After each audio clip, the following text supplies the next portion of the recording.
जय हिंद। स्वागत है आप सभी का ऑनलाइन क्लास बड़गोर। ऐसे हम फल विज्ञान के अंतर्गत बहुत फलों को पढ़ चुके हैं। आज हम कटहल और आंवले की खेती के बारे में देखेंगे। ठीक, कटहल बॉटनिकल नेम ऑर्टो हेट्रोफाइलस, जैसा फल बड़ा वैसे बॉटनिकल नेम भी बड़ा सा। ठीक, ऑर्टो हेट्रोफाइलस। फैमिली जो है वो मोरेसेसी है, मॉरेसी, और उत्पत्ति स्थान भारत में इसकी ओरिजिन या उत्पत्ति स्थान बताया गया है। ठीक, बात करें इसके जो वृक्ष है वो अधिक फल देते हैं। देखा होगा आपने कुछ इस प्रकार से बहुत ज़्यादा फल लगेंगे एक ही स्थान पर ना, बहुत उसको हम बोलते हैं घने, है ना। क्या होगा, नीचे से यहीं से तने से यहाँ से फल लगने चालू हो जाते हैं इसमें। ठीक, तो बहुत ज़्यादा अधिक मात्रा में इसमें फल लगते हैं। ठीक, और ये साग भाजी के लिए इनका प्रयोग किया जाता है। ठीक है, बात करें किस्मों की तो 3 जो किस्में हैं या वैरायटी है वो इनका अधिकतर प्रयोग होता है, रुद्राक्षी, खाजा और सिंगापुर। ठीक, रुद्राक्षी किस्म क्या है, ये सर्वाधिक दक्षिण भारत में उगाई जाती है। ठीक, सर्वाधिक इसकी खेती कहाँ पे करते हैं तो दक्षिण भारत में रुद्राक्षी जो एक वैरायटी है, किस्म है, उसकी खेती की जाती है। ठीक, फल कैसे होते हैं तो फल के छोटे होते हैं और गोलाकार होते हैं। ठीक, बात करें खाजा की तो उसका फल जो है वो 25 से 30 किलोग्राम का होता है। एक फल कितना 25 से 30 किलोग्राम का एक ही फल होता है। ठीक, और किसमें सब्जी के रूप में इसका प्रयोग जो है सबसे अच्छी किस्म है खाजा किस्म। खाजा किस्म जो है वो सब्जी के लिए सबसे अच्छी किस्म है। बात करें सिंगापुर की तो ये सिंगापुर जो किस्म है वो श्रीलंका से लाई गई है। ठीक, कहाँ से, श्रीलंका से भारत में इसको लाया गया है। और इसका जो फल है वो लगभग, जो पौधे हैं वो लगभग 2.5 से 3 वर्षों के अंतर्गत फल देने लगते हैं। ठीक, बात करें इसके प्रवर्धन की तो प्रवर्धन होगा बीजों के माध्यम से। ठीक, पता है क्या पता है, कटहल किससे होगा प्रवर्धन तो वो होगा बीजों के माध्यम से इसका हम प्रवर्धन करेंगे। तापमान की बात करें तो तापमान हमें 20 से, हमें नहीं मतलब कटहल की खेती करने के लिए तापमान कितना 20 से 27 डिग्री सेंटीग्रेड तापमान होगा, तो वहाँ पे हम अच्छी प्रकार से खेती करेंगे। वही यदि तापमान 10 या 10 से कम होता है तो ऐसी स्थिति में इसकी वृद्धि जो है वो रुक जाती है। ठीक, क्या 10 से ऊपर हो, 20 से 27 डिग्री सेंटीग्रेड हो तो हम अच्छी प्रकार से खेती कर सकते हैं, लेकिन 10 या 10 से कम होने पर क्या है इसकी वृद्धि जो है वो रुक जाती है। बात करें मिट्टी की तो दोमट मिट्टी की इसकी खेती जो है वो वहाँ पे दोमट मिट्टी में अच्छी प्रकार से कर सकते हैं। उपज हमें 100 से 400 किलोग्राम प्रति एक पौधे से प्राप्त हो जाएगी। ठीक, कितनी 100 से 400 किलोग्राम प्रति पौधे, प्रति हेक्टेयर की बात नहीं है, यहाँ पे एक पौधे की बात चल रही है ना, प्रति एक पौधे में। ठीक है ना। बात करें आंवला बॉटनिकल नेम अम्बेरिका ऑफसिनेलिस। क्या है बॉटनिकल नेम, अम्बेरिका ऑफसिनेलिस। किसका, आंवले का। देखा ना, मुरब्बा खाया होगा आंवले का। ठीक है, आंवला बॉटनिकल नेम अम्बेरिका ऑफसिनेसिस, अम्बेरिका ऑफसिनेसिस याद रखेंगे।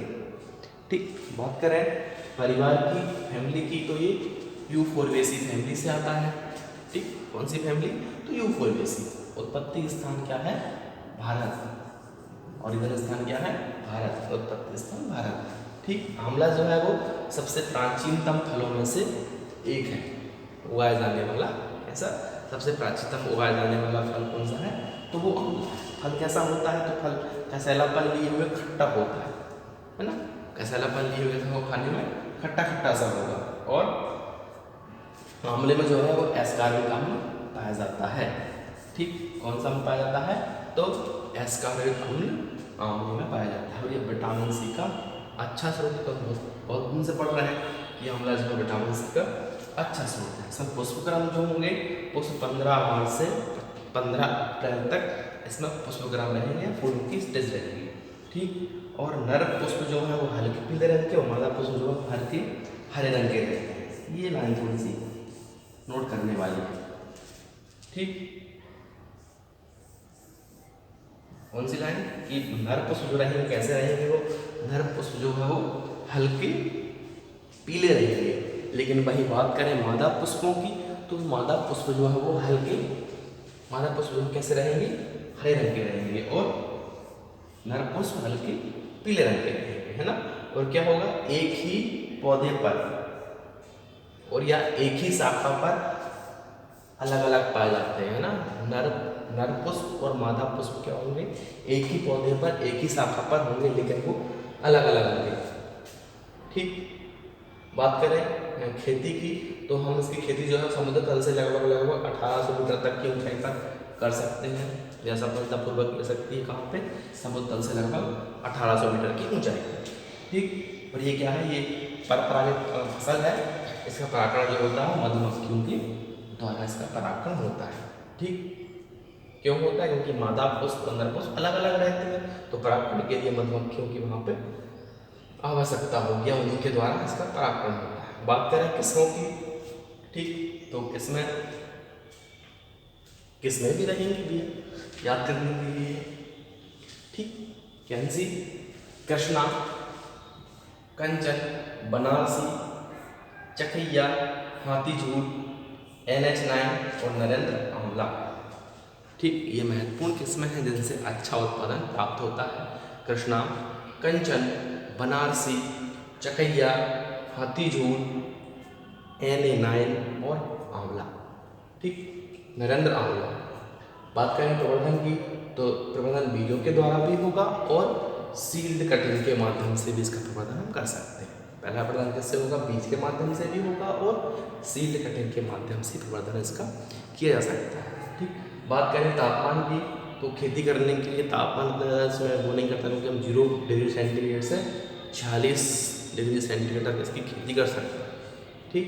0 से लेके 40 डिग्री सेंटीग्रेड तापमान पर हम इसकी खेती जो है वो आसानी से कर सकते हैं। बात करें मिट्टी की, तो मिट्टी भी ज़्यादा ऐसे कोई वो नहीं है कि पर्टिकुलर एक ही मिट्टी चाहिए, सब प्रकार की मिट्टियों में खेती कर सकते हैं। जैसे बलुई दोमट मिट्टी खेती होगी, लेकिन pH मान कोई भी रहेगा 6.5 से 9.5 तक प्रति pH मान रहता है, तो ऐसी स्थिति में हम उसकी खेती जो है वो कर सकते हैं। कितना, 6.5 से 9.5 के बीच में pH मान है ना, 7 है, 8 है, 9 है, तो ऐसी स्थिति में वहाँ पे इसकी खेती जो है वो कर सकते हैं। बात करें उपज की, तो उपज जो है उत्पादन कितना प्राप्त होगा, 15 से 20 टन उपज प्राप्त हो जाएगी आपको 1 हेक्टेयर खेत में, ठीक। कितना, 15 से 20 टन प्रति हेक्टेयर के हिसाब से, ठीक। धन्यवाद।